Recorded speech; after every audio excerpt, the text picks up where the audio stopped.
امبارح ابني دخل من المدرسة بيقول لي ماما انت عاملة اكل ايه النهاردة؟ قلت له عاملة شاورما. راح قال لي ماما تسلم ايديك، انا متأكد انها حلوة لاني كل مرة باكل منك احلى شاورما. بجد الكلمة دي بسطتني جدا. فعلا هما بيشهدوا بالشاورما بتاعتي انها جميلة جدا وبتعجبهم قوي. تعالوا بقى نشوف عملناها ازاي مع بعض. اول حاجه معايا نص كيلو من الفراخ المقطعه شاورما، سواء هي ببانيه بقى صدور او وراك براحتك، مفيش مشكله، ممكن تعملي ميكس ما بينهم.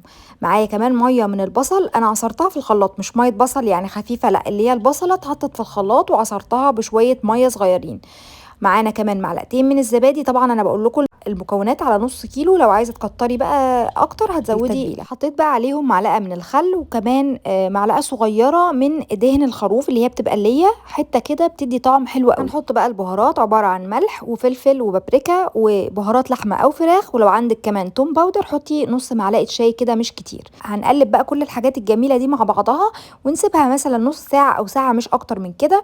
بعد كده في طاسه سخنه جدا جدا هنحط معلقتين زيت وننزل بالشاورما. هنوزعها كده بس في الطاسه، لكن مش هنقلبها الا لما تاخد لون من تحت عشان ما تنزلش ميه كتير في الطاسه.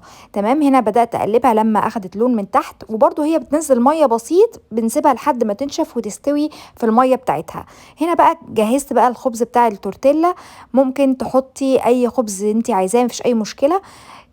هنا حطيت بقى التوميه اللي انا بعملها، وانا قبل كده عملتها في فيديو ووريت لكم طريقتها، برضو هكتب لك الطريقه في صندوق الوصف او في كومنت لو انت بتشوفيني على الفيسبوك. بعد كده حطيت شويه من الفراخ بالشكل دوت، وبعد كده حطي بقى الاضافات اللي انت عايزاها، سواء طماطم، انا هنا حطيت طماطم، وبرضو هحط كمان بصل، وكمان لو عايزه تحطي سماق على البصل، لو عايزه تحطي فلفل اخضر، لو عايزه تحطي خس، وكمان حطيت خيار مخلل، بس معلش ما ظهرش لاني عملت كذا واحد ورا بعض. انا بس كنت بوريكم الفكره ان انت تحطي المكونات حسب الرغبه بتاعتك. خلاص هنا قفلت الساندوتشات على اساس ان انا هحمصها في الجريل دي، بس للاسف النور قطع ودي حاجه ما بتحصلش كتير.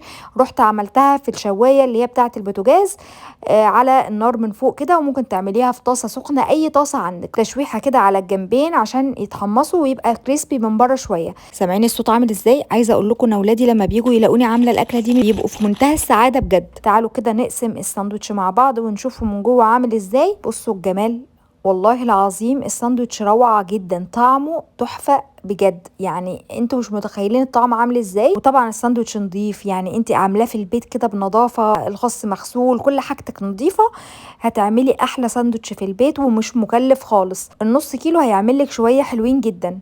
في نهاية الفيديو كل مرة بقول لكم أنا اسمي زينب زياد، لو أول مرة تشوفيني على الفيسبوك اعملي لايك للبيج، ولو أول مرة تشوفيني على اليوتيوب اعملي سبسكرايب للقناة وفعلي زر الجرس عشان يوصلك كل فيديوهاتي أول بأول. والسلام عليكم ورحمة الله.